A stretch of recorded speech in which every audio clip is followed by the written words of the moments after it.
and then they are only integrators at the end. Mm-hmm. So the powertrain and the engine is the entire system is where they will hold on to. And each new programs, for instance, if they have to try something, a new car engine program is so expensive. Even General Motors have to have a tie-up with Fiat when they were developing a new diesel engine for emerging markets. So it's that expensive. So people don't experiment a lot with their engine powertrain. Mm-hmm. These are the reasons why they are not switching to that. If you come to the electronic switching thing, it is actually simplifies significantly the engine side. I mean, these are the merits of the electronic thing. But only thing is, all the sequencing now move from the OEMs into the tier 1 supplier like Bosch, Denso, Continental, and others who do the engine management systems, like a black box today. It will go into that.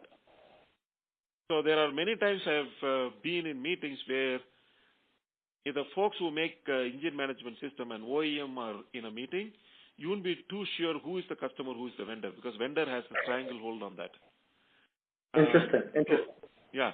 So these are the reasons why, and then it doesn't offer a very significant advantage over a CAM, the electronic firing. Except that it is adaptive.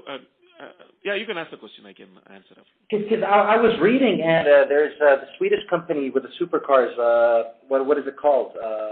Koenigsegg, and they were talking about it as if it's the most groundbreaking thing, with like up to 50% fuel efficiency, because you can control when you open and close valves, which ones in the sequence of spraying. Like you're pretty much fully in control of it all. So that's right. Exactly. Yeah, go ahead. Yeah. So that's why I'm asking. Do you believe it is as groundbreaking? That's why. No, it is, and I will come to that. The advantage of this electronic firing, I mean the electronic valve operation. The thing about CAM method, while it is highly reliable in terms of durable, reliable, it is one-time setting, so it is cannot be adaptive. That means. If you look at the torque versus speed of an engine curve, it's all around the place. So depending on if you have a today we have enough sensors in a car. Like at least if you buy a Cadillac, there are about 70 sensors in it. That was the last count 3 years ago. Now it will be more. Then there are 4 high-end computers inside the car to do the electronic stability control and all of the stuff. Now have a computing power and the sensors.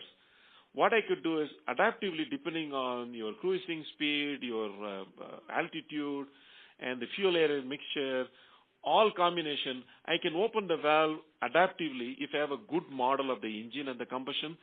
In theory, you can be so adaptive, you can extract every pound from the gas, every droplet of fuel is injected. So if I do the engine in an engine dynamometer outside the car on a test bed, absolutely you are right. We can do it. It's groundbreaking in terms of we can push the engine to the limit of making the envelope, the speed versus torque envelope, almost close to its theoretical curves. So, but as I said, when it comes to implementation and putting in the production vehicle is where the challenge is.